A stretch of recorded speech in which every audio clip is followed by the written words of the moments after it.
Debbie Lacken from Kids Around Dogs, and I have a lovely new author, in fact, Wendy Chase. Hi, Wendy. Thank you for being here. Wendy wrote a lovely book called Baggins the Braves, Seaside Wheelie Adventures. Really? I love really, really, you really need to put passion into it. So, Wendy, again, thank you so much for being here today. You were a bit of a surprise in a way because our Cadapro professional, Leslie Farmer, sent me an email one day and go, do you know this wonderful lady and the story of your dog? So I was very moved by everything and we got in touch. First of all, Wendy, tell us a bit about you. Where are you based? Where do you live? I live in Walton on the Naze in Essex, North Essex on the seaside coast. Moved here 2020 with Baggins so he could have more fun on the beach in his wheels. So he's the reason we moved here. Yeah, that's it. I was going to say that is the reason why you are there. Any regrets of moving to that beautiful part of the country? Not one. You do sound very happy there. Yeah. It's doggy heaven. Doggy heaven. Is it? Oh, that's brilliant. And may I ask, what was or maybe still is your profession? I gave up my profession when Baggins became paralysed in 2017, and I gave up. I used to own a sandwich bar. So I gave that up because Baggins, when he became paralysed, being a haemophiliac, he needed 24-hour, never on his own. So I gave up that to care for him. So I didn't have any profession from then on. Mm-hmm. But I bet you make really good sandwiches. Really big sandwich. I need to come over for a sandwich one day. So let's dive into the main character of your lovely book and tell us about Baggins. Obviously, Baggins was your dog, and you mentioned that he had different abilities. Let's say, what was the problem with his body? He was a haemophiliac, which the main thing with a haemophiliac is that their blood doesn't clot like a normal human being does. There's different variations of how much they clot in percentage. So Baggins was severe haemophilia, so his blood didn't hardly clot at all. So when he was coming up 4, he was 3 3/4, because they have internal bleeds. There's a lot more to it than you actually think, which we found out once we found out his condition. We knew what we were dealing with, so we could research it and find out how to treat him and things like that. But the main difficulty is they have internal bleeds. External bleeds you can see and you can stop. Yeah. Internal bleeds, you've got to get to know the dog, how they're reacting, and they do react so differently as they're coming up to a bleed because their joints swell. They have joint bleeds when they're growing up. Right. So every 2 weeks he would have horrendous pain. And to start with, we didn't know what it was, so we just kept him comfortable, took him to the vets, and they didn't really know. And then we found out his condition, and then we sort of researched it and found people that knew how to treat him. But the internal bleeds, we had a thing called cryoprecipitate, which you order from Pet Blood Bank.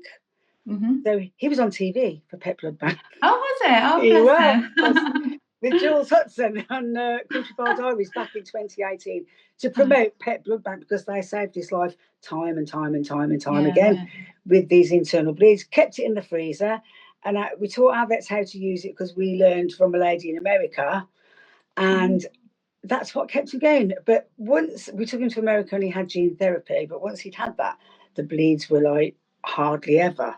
Oh, wow. So he still had them and he was still a haemophiliac, and I still had to keep him not wrapped up in cotton wool, but just be wary. It couldn't be silly, but he run around like any normal dog, bashing himself, and I could treat things like that myself. With something called tranexamic acid, but big bleeds, internal bleeds, he had to go in. But he had the cryoprecipitate, had that, and 3, 4, or 5 hours later, he was home fine. Oh, wow. So you had to go all the way. Yeah, clearly. And you had to go all the way to the US to. Yes, we got him on a program. It was a program with UPenn, a vet in Pennsylvania, Philadelphia, And yeah, he got on there. He was the last privately owned dog that got in. I don't. Oh, wow. You can cut this bit out, but I don't generally talk about that bit because it was with my ex-husband. We're not discussing that. Yeah. So yeah, he went there, and it's like gene therapy, and they put a vector through a cannula in his paw, and that goes to the liver, and it makes the liver produce the missing factor. So when he has a bleed, it had helped heal. It had helped to heal that bleed. It used to produce the missing factor to help it stop the bleed. So ever since he had that, that helped. But even before he had that, he would run around like a maniac, and we just sort of like managed it. He was just a totally different dog. He just loved life. When he was, before he had his wheels, because he only had his wheels just before we moved here in 2019, and then he was just like a different dog. He wanted to go for a walk, he wanted to go running, he just wanted to do everything. Yeah. Nothing stopped him. No, absolutely nothing. Yeah. Even me. Bless you. And how old was he when you adopted him? We had him from a puppy. So, and did you notice anything when he was a puppy? From day one. Right. From day one. The first day we had him, he started limping. So we just thought, oh, someone's trod on his toe or something like that. So we just looked after him and cared for him that day. And then 2 weeks later, a different paw. And then 2 weeks after that, a different paw. Yeah. And it was going like in a cycle. Every 2 weeks, he had something limping, and his chest would swell up because the blood would fill the chest cavity. And it wasn't just a little bit of pain, it was horrendous pain. Yeah. He would squeal and squeal in pain. So once we learned how to treat it, all that sort of like calmed down. But even in that case scenario, when he was having those pains and once he was better, he was up running. I'm okay now, Mum. Come on, let's go. Right. Super resilient. Yeah.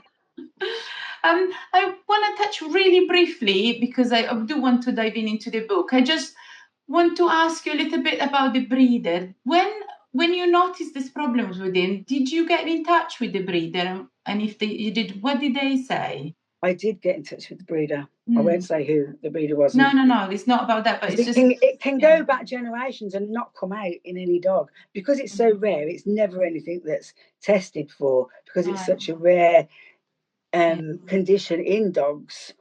Horses get it, dogs get it, but not very often. It is getting more and more. So we did contact her, and she contacted the dog that she bred her dog with, and told them to stop breeding from that dog because of this. And she actually gave us our money back.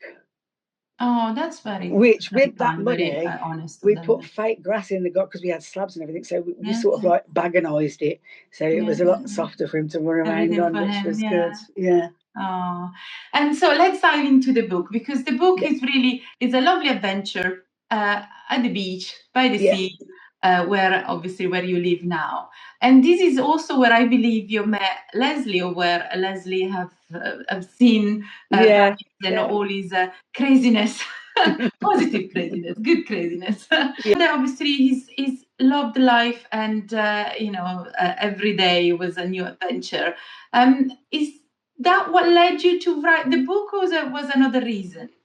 Well, I ran a Facebook group for him from the day we had him, actually from before we had him, filming all his toys. Just preparing for him. And it just grew and grew and grew, and everybody said to me, you should write a book.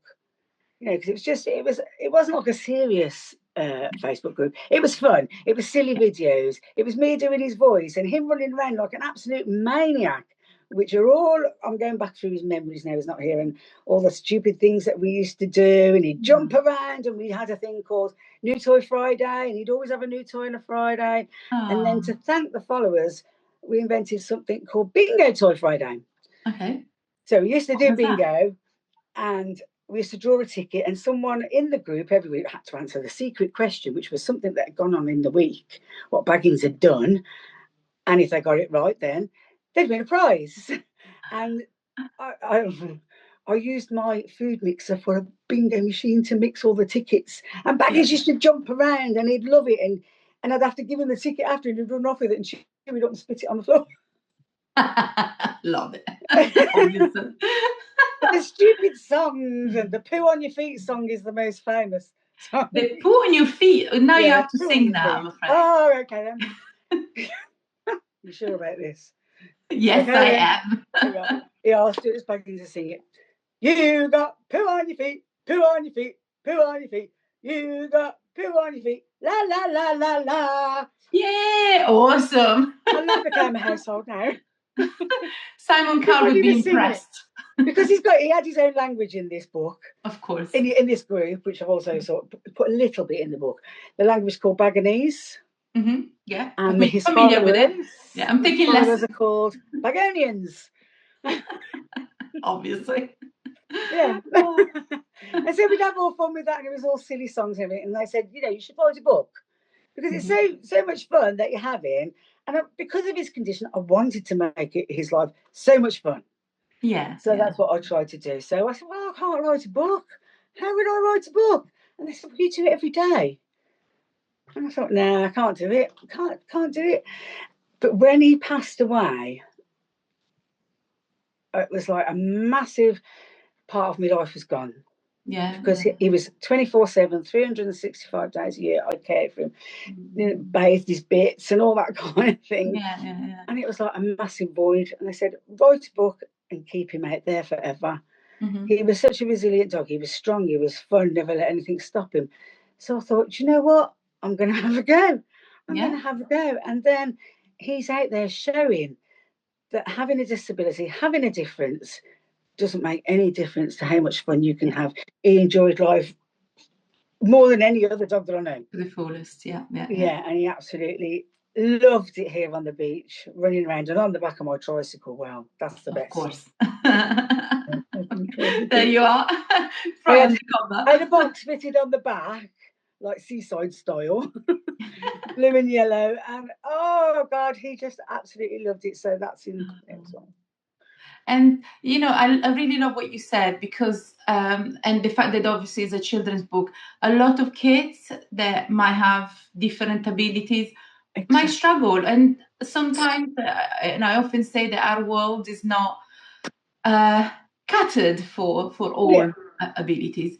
But the fact that you have, this lovely story and hopefully more to come, more stories to come. The next one's halfway through. Oh, there you go. Then you come back for that one. But I think it's really, it can be really motivating and inspiring for children to see, he did it. He's had a fantastic life and obviously a fantastic mum like you to look after him. It was all him. I mean, he used to be the mascot for the Facebook Haemophilia Society. Oh, bless him. Because the children on there saw him, they joined his group and they saw him taking his medication. Yeah. And they all wanted to take their medication like Baggins. Yeah, absolutely. And that was the great thing. And like when I did the book, when Baggins passed away, a little girl down the road bought me a beautiful bracelet. She made it for me special. I don't know if you can see it with his name on it. Oh, lovely. Look how colourful. Yeah, she brought it so up. Lovely. Oh. And she knocked on the door and she says, this is for Baggins. Because he just... So when the book came out, I took her one round to say thank you. And his mom said ever since she had the book, she's been trying to write Baggins and draw Baggins and do stickers with Baggins for days. Every night she wanted to read Baggins and write his name there. She couldn't write yet, but she's wrote his name. And it's lovely. She drew pictures of him and all sorts. It's lovely. Really lovely. Those are the kind of things that you think, it was worth it, I'm sure, because it was absolutely. It's not easy to write a book, and you said at the start that you didn't think you could do it. So I guess it does add also a certain amount of confidence that you need to put into this. And do you feel that you've done him proud? Do you think he would be happy with it? Yeah, I mean, everybody says, I've got a giant Baggins sitting up there for when we're doing it. It's really tall. But I hope he's looking down and thinking, Mum, you've put me out there forever and I can help loads of children. I'm hoping to go and do readings in the schools and things like that, which would be great. Yeah. Because he was such an inspiration. I was actually going to ask you if you would, if it's something that you would offer, that maybe folks watching this will be able to reach out to you and ask you to do maybe library talks or school talks and things like this? Would be something? Is something that you would like to do? Yeah, I mean, I read it out to my mum for the first time when I went to visit her because she's in a nursing home. Oh, I read it out to her and I listened to it myself, and it's real good fun. I put on the voices, Yeah. Can picture you going a bit nuts. Love it.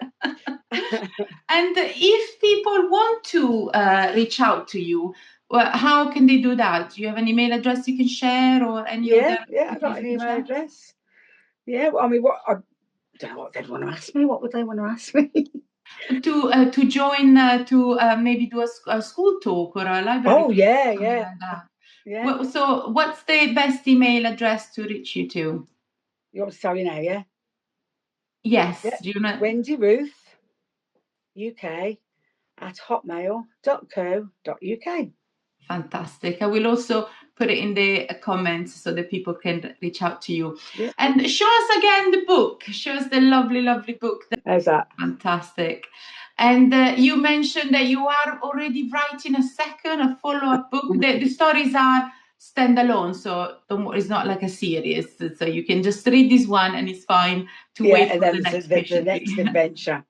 See, I've got 3, because everything that's in the books is things that he'd done. Yeah. There's a little bit of fiction added to make it a bit more funny, but every book that I write is something that he's done. Like he went to Windsor Castle, so there's one about that. Big dog show, and he went weaving. Like you see the dogs in agility weaving through the poles. He did it in his wheels. Oh, God. Yeah, I've got a video of him actually doing it in his wheels, so that's going to be in one of the books. That has to be in there, yeah. And what's lovely as well, in the book you can find a couple of photos of Baggins as real well. Baggins. Yeah, such a lovely boy. Oh, yeah, perfect. Thank you. Yeah, there he is. Oh, he's gorgeous, isn't it? Absolutely and then gorgeous. You can tell how much fun he used to have on the beach by that picture there. Oh, bless him. And that's at the end of the book. He's sort of saying, "See ya." Baggins lived quite a long life. He was almost 12, wasn't it? When we had him and we found out his condition, they said, "Oh, it's going to be a lot of heartache, and he probably won't reach 1." But he was nearly 12. Yeah, that's he was nearly 12. Long life. Yeah. And he had we think it was a tumour or a bleed on the brain because the cryoprecipitate doesn't work for anything in the brain. Right. So, and normal people get tumours, normal people get bleed on the brain, and that's what it was with him. So it was very quick, very sudden, and that was the big shock, because in the morning we were on the beach, but he'd had a lovely day. We'd been on the beach, and I gave him a cool bath in the garden because it was a really warm day, and then we went for a ride on the tricycle, and he was having ice cream, literally having an ice cream, and then he just fell over in the back of on his little box, and we rushed him to the vet really quickly, and I thought maybe he was just having another spinal bleed, and I could handle that. Take him to one of the hospitals. I've got all the equipment, got the slings, got the wheels, got the buggies, got the tricycle, everything that I would ever need if he got completely paralysed in his back leg, because there was only one leg paralysed. But if he was completely paralysed, I could have done it. I could have still taken care of him. So I was well prepared to go to the animal hospital, do whatever was needed, give him the cryo and everything. But then they told me that there was nothing they could do. He was a bleed on the brain, and I had to make that decision. To be kinder to him. Yeah, exactly. But again, I think that while it's always said, isn't it? We can't make sense of losing them. It was just so cheated. One minute he was eating ice cream and happy as Larry, because he literally used to laugh and smile, and he was such a happy little soul. And that's what he was doing, loving his ice cream, asking for more. And then he just was poorly, and we was on the trike, and I've never triked so fast in my life. Oh my gosh. We was home in 10 minutes. 10 minutes up the road. Oh, yeah. But again, I think that you're giving him a fantastic life, a life that also not many would have been able to do what you did.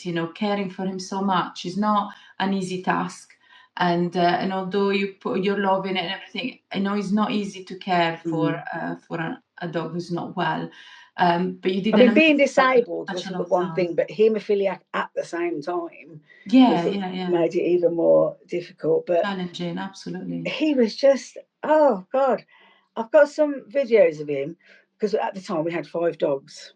Oh my gosh. Yeah, they used to run outside. Oh my God. He was like a little rocket going out that door, and that was without his wheels. He was like a little rocking horse going like that down the garden. Bless him. He loved being part of this big group because they were all little girly dogs. Part of this little group of dogs just running down the garden like the barking madhouse. Oh, bless him. He loved it. He was just part of the gang. Yeah, he was part of the gang. He loved it. Oh, Wendy, thank you so much for, first of all, for again chatting to me today, but also for bringing the story of Baggins to life in a way, into the world of forever. It's forever. Yeah, it's going to be. It's like immortalized in a way. Yeah. And kids can say, look, he's in a wheelchair. He can do it. I can do that. He's got a condition. I can do it too. Yes, exactly. Oh. Thank you again so much, Wendy. And Baggins the Braves is one of our CAD approved books. So it's in our CAD library.